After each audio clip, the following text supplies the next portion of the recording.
ان الحمد للہ والصلاة والسلام علی رسول اللہ اعوذ باللہ السمیع العلیم من الشیطان الرجیم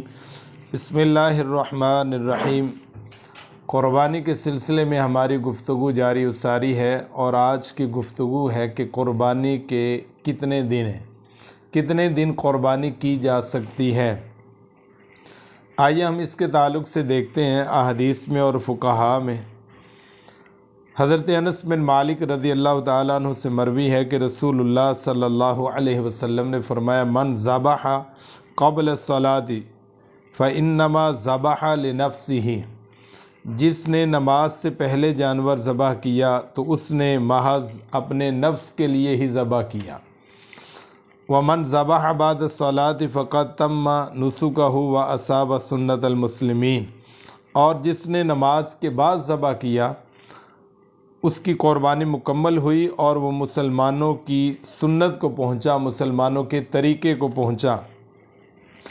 یہ صحیح البخاری کتاب الاضاحی کے اندر 5546 نمبر پر ہے، اور صحیح مسلم میں 1962 نمبر پر ہے، اور سنن نسائی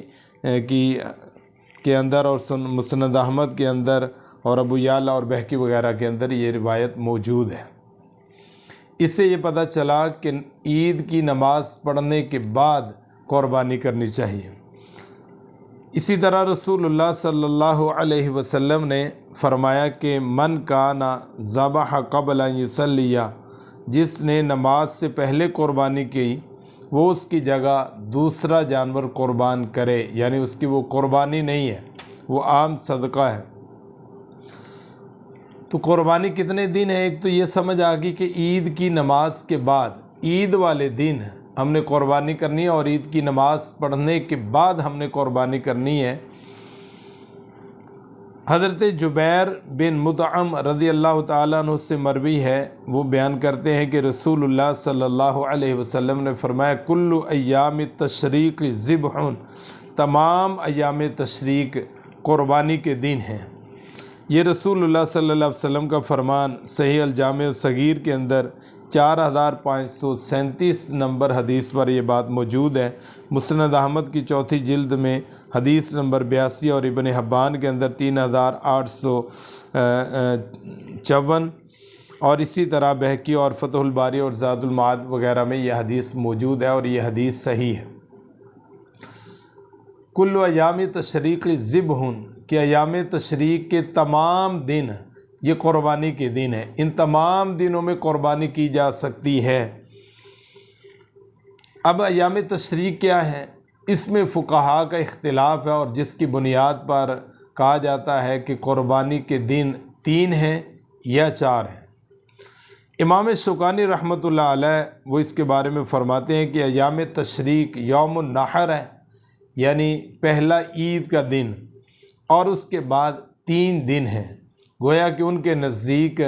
قربانی کے 4 دن ہیں۔ 4 دنوں میں انسان قربانی کر سکتا ہے، عید کا دن اور اس کے بعد 3 دن، گویا ٹوٹل ان کے نزدیک 4 دن 10، 11، 12 اور 13 ذوالحجہ۔ ان کے نزدیک امام شوکانی رحمۃ اللہ علیہ کے نزدیک قربانی کے 4 دن ہیں، 10، 11، 12 اور 13 ذوالحجہ کو۔ اور اسی طرح زاد المعاد کے اندر قربانی کے حوالے سے لکھا ہے کہ یوم الاضحیٰ اور اس کے بعد 3 دن ہیں۔ ان کا موقف بھی یہی ہے کہ قربانی کے 4 دن ہیں، عید کا دن اور اس کے بعد 3 دن۔ امام نووی رحمۃ اللہ علیہ بھی شرح مسلم کے اندر اسی بات کے قائل ہیں، اور انہوں نے اس بات کو ترجیح دی ہے جلد نمبر 7 میں، اور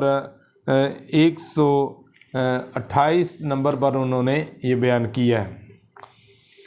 حضرت جبیر بن مطعم رضی اللہ تعالیٰ عنہ، حضرت عبداللہ بن عباس رضی اللہ تعالیٰ عنہ، امام عطا رحمۃ اللہ علیہ، حضرت حسن بصری رحمۃ اللہ علیہ، حضرت عمر بن عبدالعزیز اور امام سلیمان بن موسیٰ، امام مکحول، امام شافعی اور داؤد ظاہری رحمہم اللہ، ان تمام کا موقف یہ ہے کہ عید قربانی کے دن 4 ہیں، ایک عید کا دن اور اس کے بعد 3 دن، گویا 10، 11، 12 اور 13 ذوالحجہ، یہ 4 دن قربانی ہیں۔ ان 4 دنوں میں انسان قربانی کر سکتا ہے۔ آئیے ہم دیکھتے ہیں کہ کچھ کا موقف اس سے بالکل برعکس ہے، اور وہ کیا ہے۔ امام ابو حنیفہ رحمۃ اللہ علیہ، امام مالک رحمۃ اللہ علیہ اور امام احمد بن حنبل رحمۃ اللہ علیہ، ان کا موقف یہ ہے کہ قربانی کا وقت یوم النحر ہے اور اس کے بعد 2 دن ہے۔ پہلے ہم نے پڑھا کہ یوم النحر کے بعد 3 دن ہیں۔ امام ابو حنیفہ رحمۃ اللہ علیہ، امام مالک اور امام احمد بن حنبل رحمۃ اللہ علیہ، ان کا موقف یہ ہے کہ قربانی کے دن مکمل ٹوٹل 3 دن ہیں، 10، 11 اور 12، وہ 13 بھی کہتے ہیں اور یہ 12 تک ہے۔ یوم النحر اور اس کے بعد 2 دن ان کا یہ موقف ہے کہ وہ 3 دن تک قربانی کر سکتا ہے۔ یہ نیل الاوطار کے اندر ہے اور بدائع الصنائع کے اندر ہے، اور در المختار کے اندر بھی یہ بات، در المختار کی 5ویں جلد اور حدیث اس نمبر پر جو ہے صفحہ نمبر 222 نمبر پر انہوں نے یہ نقل کیا ہے۔ اور ان کی دلیل حضرت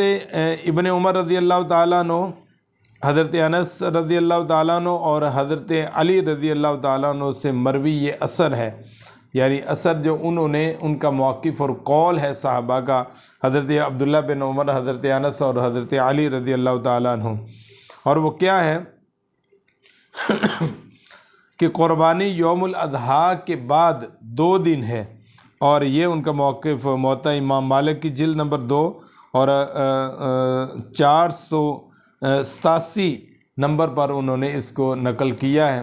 گویا کہ موطا کے اندر اور بہقی اور شرح مسلم کی جلد نمبر 7 کے اندر اور صفحہ نمبر 128 پر انہوں نے اس کو بیان کیا ہے، جو حضرت عبداللہ بن عمر رضی اللہ تعالیٰ عنہ اور حضرت علی رضی اللہ تعالیٰ عنہ اور حضرت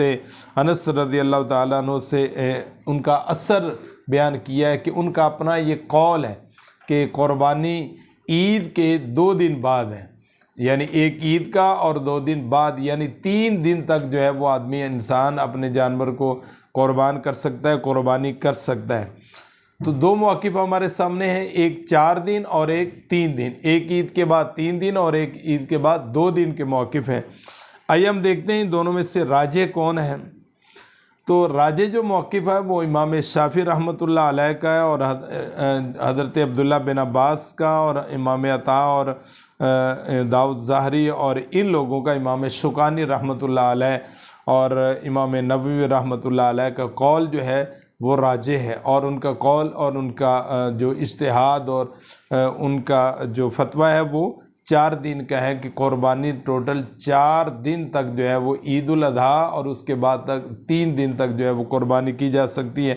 اس کی وجہ کہ حضرت جبیر بن مطعم رضی اللہ تعالیٰ عنہ کی جو حدیث ہے وہ مرفوع حدیث ہے، یعنی رسول اللہ صلی اللہ علیہ وسلم کا فرمان ہے، اور جو حضرت عبداللہ بن عمر رضی اللہ تعالیٰ عنہ کی روایت ہے وہ ان کا اپنا قول ہے۔ جب رسول اللہ صلی اللہ علیہ وسلم کا فرمان ہو اور اس کے مقابلے میں کسی صحابی کا قول ہو تو پھر حدیث کو ترجیح دی جاتی ہے اور مرفوع روایت کو ہی ترجیح دی جاتی ہے، اور جس روایت میں ایک دن کم کا ذکر ہے وہ زیادتی کی نفی نہیں کر رہا۔ انہوں نے ایک اپنا قول بیان کیا، انہوں نے اس بات کی نفی نہیں کی کہ عید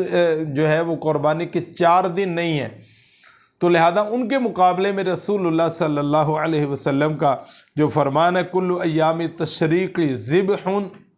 کہ تمام ایام تشریق قربانی کے دن ہیں، تو لہذا اس کو پرائلٹی دینی چاہیے، اس کو ترجیح دینی چاہیے۔ تو موقف ہمارے سامنے یہ آیا کہ قربانی 4 دن کی جا سکتی ہے، ایک عید کا دن اور اس کے بعد 3 دن، 10، 11، 12 اور 13 ذوالحجہ تک جو ہے وہ قربانی کی جا سکتی ہے۔ اللہ تعالیٰ میرا اور آپ کا حامی و ناصر و حق اور سچ کو سمجھ کر اور اس کے مطابق عمل کرنے کی ہمیں توفیق عطا فرمائے، اور ہمارے قربانی والے عمل کو اپنی بارگاہ میں قبول و منظور فرمائے۔ السلام علیکم ورحمۃ اللہ۔